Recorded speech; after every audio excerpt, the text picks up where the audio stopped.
Now let's give our dinosaur some teeth. So we looked at how to use the sweep to create their geometry. Let's go ahead and just look at how we can use a primitive, just because we haven't done that quite yet. So I'm going to go ahead and just duplicate, control dragging this, and let's go ahead and call this teeth. And I just dragged one of the groups of spikes here. We'll call this teeth. And so we want to replace the geometry under the cloner and also the spline that it is referencing. So let's go ahead and grab that spline first by grabbing the body. Okay, and then I'm going to go ahead and just double click on this edge loop in here. And you can decide whether you want it to be this these edges coming down here or whether you want it to be this one.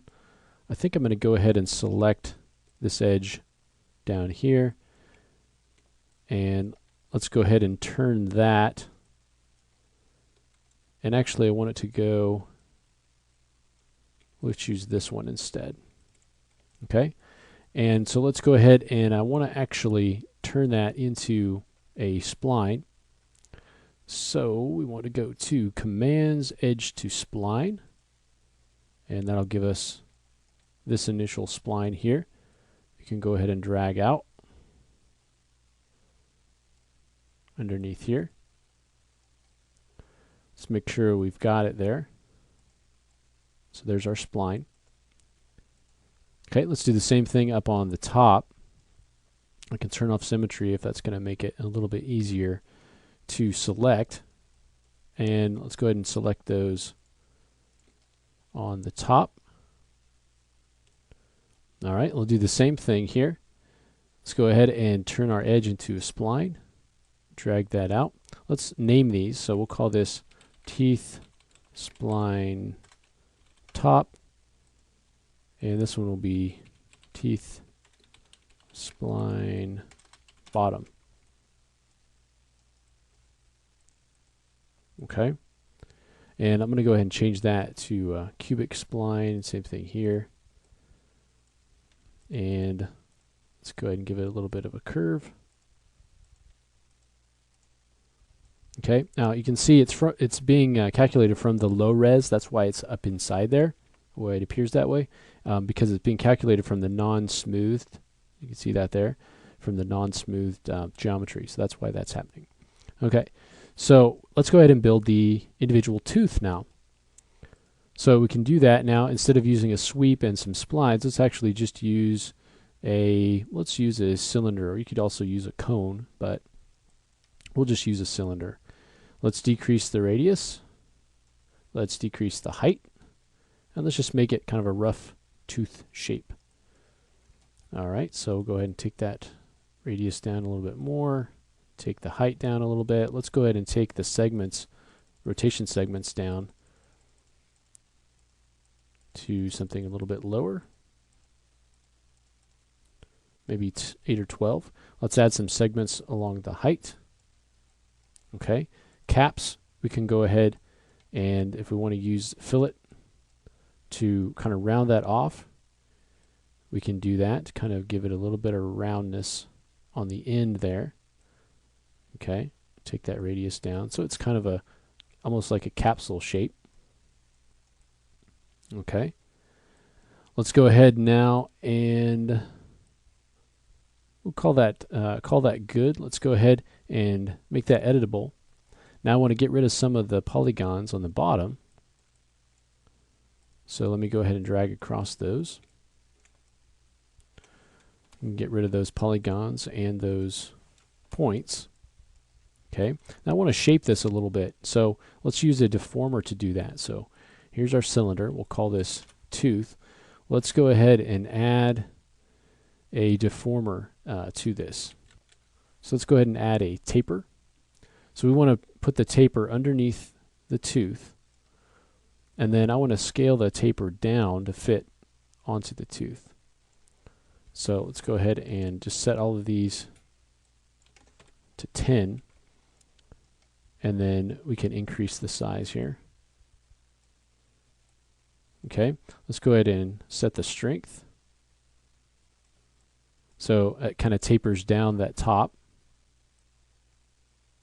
Okay, I also want to bend it a little bit. So let's go ahead and add a bend. Let's drop it under our tooth. And I want to go ahead and set this to the same size here. And then also scale this up and move it up a little bit. And then we can add a little bend to this. Let's keep the y-axis length.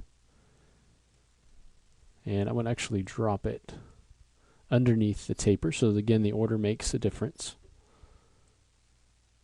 So let's go ahead and bend it a little bit. I don't want to bend it too much. So maybe something like that to create our tooth. Okay, so once we've got this done, I'm going to go ahead and take this tooth and I want to say current state to object. And let me go ahead and grab this. Make sure I select the object. Select the tooth, say current state to object. And now we've got a tooth that is baked down. We don't have any deformers on it, and it's bent just the way we want it. Okay, so we've created our geometry. I'm going to go ahead and drag that raw piece underneath here and hide it. So now we've got our tooth.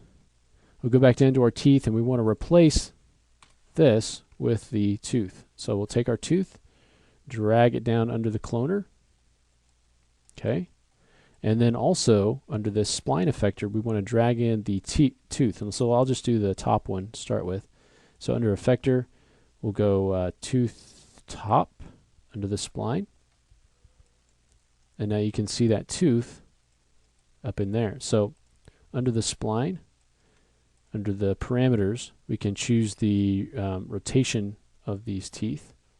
So bring those down, kind of rotate them a little bit. Okay. Now you can see how they're being they're kind of up inside there. So let's go ahead and drag that tooth spline down a little bit. Okay.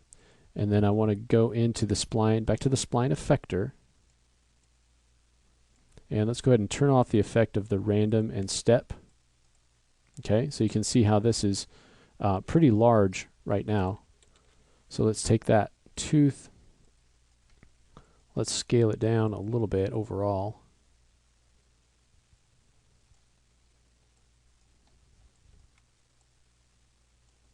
Okay, I've just turned off the random.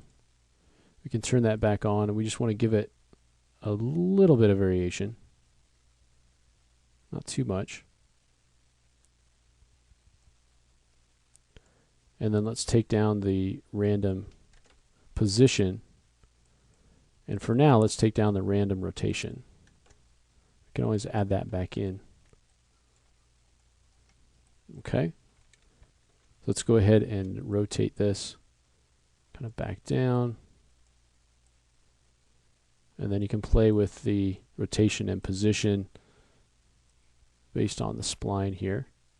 And you can also go in and manipulate that spline again just by grabbing those points, pulling them kind of back into the head.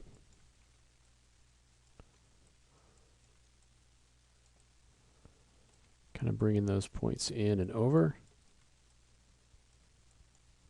And you want to go kind of right to the middle there.